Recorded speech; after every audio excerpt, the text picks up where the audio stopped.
আসসালামু আলাইকুম রহমতুল্লাহ। এই মাসটি হচ্ছে মিলাদুন নবীর মাস। এই মাসে সুন্নিদের আনন্দের সীমা নাই।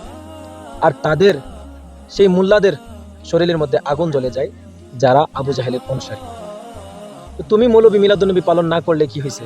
আমার আল্লাহ স্বয়ং মিলাদুন নবী পালন করে। এই জন্যই তো একজন আশিক রসুল তার মনের ভাষায় সেইটা তার খাতায় লিখেছেন। কিভাবে লিখেছেন চলুন শুনে আসি। ঈদে মিলাদুন নবীর মাহফিল, ঈদে মিলাদুন নবীর মাহফিল প্রথম করছেন রাব্বানা। ইমানদার কোন জোশ করো না, ইমানদার কোন জোশ করো না। আশিক রে আল্লাহ কই জিবরাইল শোনো না, পাগল রে আল্লাহ কই জিবরাইল শোনো না।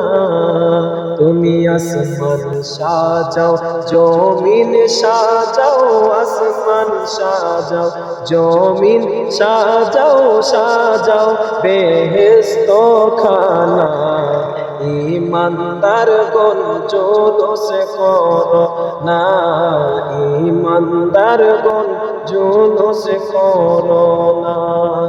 ঈদে মিলাদুন নবীর মাহফিল, ঈদে মিলাদুন নবীর মাহফিল প্রথম করছেন রাব্বানা। ইমানদার গণ জোলস করো না, ইমানদার গণ জোলস করো না।